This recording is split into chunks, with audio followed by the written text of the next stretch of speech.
You know that moment when you realize the person you love might not be who you thought they were? That's where it all started for me.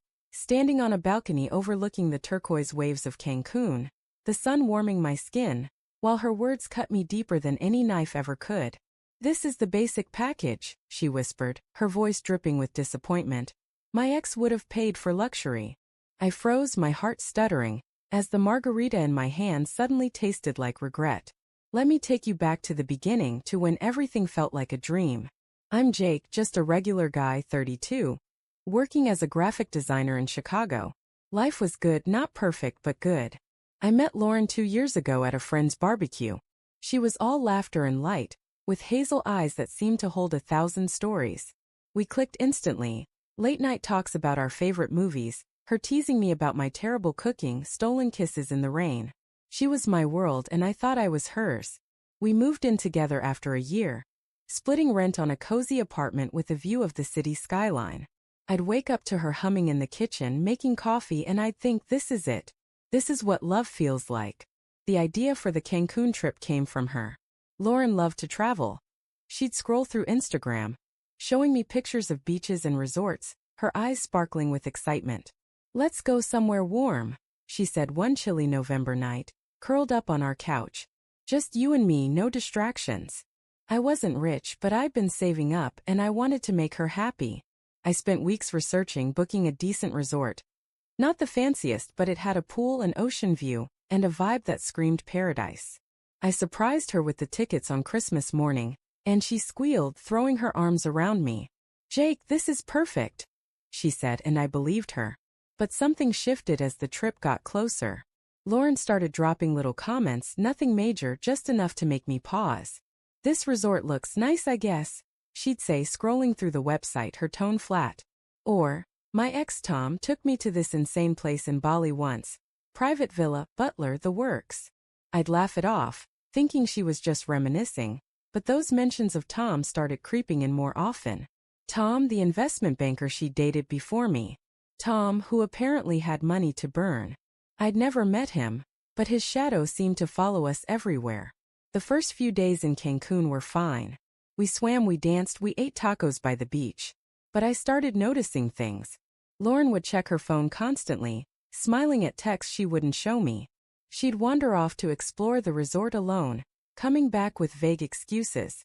One night at dinner, she barely touched her food, her eyes fixed on some distant point. "You okay?" I asked, reaching for her hand. She pulled away just slightly and said, "Yeah, just tired." Her voice was cold, like she was somewhere else. Then came the balcony moment.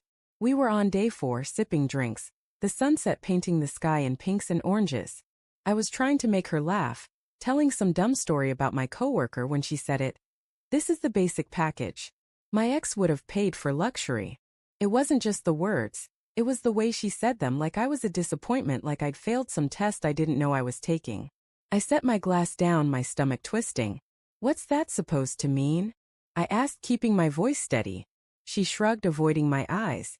"Nothing, just, this place is nice, but it's not special, you know?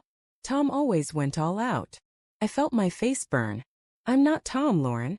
I worked hard for this. For us." She sighed, like I was the one being unreasonable.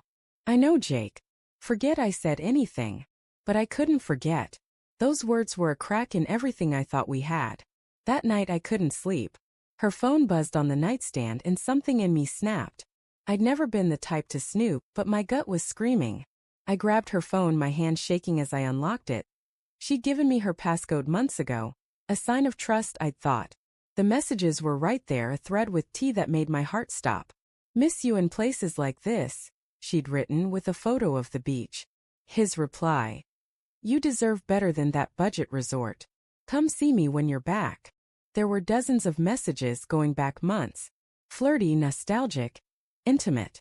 She'd been texting him the whole time we were together, comparing me to him, telling him she missed their adventures. I sat there in the dark, the phone heavy in my hand, feeling like the ground had dropped out from under me. I wanted to scream, to shake her awake, to demand answers. But instead I just sat there, replaying every moment of our relationship, wondering how I'd missed the signs. The next morning I didn't say a word about it. I couldn't, not yet. We went through the motions. Breakfast, a swim, fake smiles. But inside I was breaking. On our last night I couldn't hold it in anymore. We were at the resort's bar, music playing softly, when I turned to her. "Are you still in love with Tom?" I asked, my voice low but sharp. Her eyes widened, her drink pausing halfway to her lips. "What? No, Jake, why would you?" "I saw the texts," I cut in. "Don't lie to me." The silence was deafening. She looked away, her face crumpling, but not with guilt, with anger. "You went through my phone?" she snapped. "That's low, even for you." "Even for me?" I laughed, bitter and raw. "You're texting your ex, telling him you miss him, while I'm here pouring everything I have into this trip. Into us. And you have the nerve to call me low." She didn't answer, just stared at her drink. Then quietly she said, "I didn't mean for you to find out like that." That was it, the admission.